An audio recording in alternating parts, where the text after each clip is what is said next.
Hello అండి. నేనైతే చాలా రోజుల నుంచి వెయిట్ చేస్తున్నాను అనమాట. ఈ పార్సల్ ఎప్పుడెప్పుడు వస్తదా అని చెప్పి ఫైనల్లీ వచ్చేసింది. ఇంకా పార్సల్ వచ్చాక ఏ పనిలో ఉన్నా సరే ఫస్ట్ అయితే అది ఓపెన్ చేసి చూసేయాలన్నమాట. అంత ఎక్సైట్మెంట్ అసలు నాకు. నెక్స్ట్ డే మార్నింగే ఇంకొక పార్సల్ వచ్చిందనమాట. ఇందుకీ పార్సల్స్ ఏంటి ఏం ఆర్డర్ పెట్టానంటే మా పాప మిహిరా పాకడం స్టార్ట్ చేసింది అనమాట. ఫస్ట్ లో స్లోగా పాకేది, ఇప్పుడు చాలా ఫాస్ట్ గా పాకేస్తుంది. పిల్లలు పాకడం స్టార్ట్ చేశారంటే తల్లులకి ఎంత కష్టంగా ఉంటుందో తెలిసిందే కదా.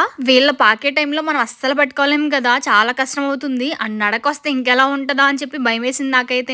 అందుకని చెప్పి ఆన్లైన్ లో ఆర్డర్ పెట్టాను అనమాట. దీన్ని ఫిక్స్ చేయడానికి అయితే మా హస్బెండ్ చాలా కష్టపడ్డారనమాట. నైట్ 11 అయినా సరే పడుకోకుండా దీని మీదే పడ్డారు. చాలా త్వరగా అయిపోతుందేమో అనుకున్నాం, కాకపోతే చాలా అంటే చాలా టైం తీసేసుకుంది. ప్లే ఏరియా ఆర్డర్ పెట్టేటప్పుడు చాలా ఆలోచించాను, అంటే కాస్ట్ చాలా ఎక్కువ ఉందనమాట. ఇంత కాస్ట్ దీనికి పెట్టచ్చా అని చెప్పి చాలా అంటే చాలా ఆలోచించాను. కానీ ఐటమ్ వచ్చాక అర్థమైంది చాలా అంటే చాలా స్ట్రాంగ్ గా ఉంది. అండ్ ఆ ప్రైస్ కి అది వర్త్ అనే చెప్పొచ్చు. పాకేటప్పుడే కాదు, నడక వచ్చే టైంలోని నడిచే టైంలో కూడా ఇది యూజ్ అవుతుంది బాగా. కూర్చొని ఆడుకోవడానికే కాదు, వాళ్ళు పట్టుకుని సపోర్టింగ్ గా నుంచోడానికి ఇలా 4 ఇవి ఇచ్చాడు అనమాట. అండ్ ఈ జిప్ ఓపెన్ చేస్తే వాళ్ళు అలా పాక్కుంటా వచ్చేస్తారు. దీంతో పాటు ఇలా బాల్స్ కూడా ఇచ్చాడు. మాకు అవి సరిపోలేదని చెప్పి సెపరేట్ గా ఇంకొన్ని బాల్స్ కూడా ఆర్డర్ పెట్టాము. ఈ రెండిట్లో మీకు ఏది బాగా నచ్చిందో కమెంట్ చేసి చెప్పేయండి. అండ్ ఈ ప్రొడక్ట్స్ లింక్స్ కావాలంటే కింద ఒక కమెంట్ పెట్టేయండి. అండ్ వీడియోని లైక్ చేయడం మాత్రం మర్చిపోకండి.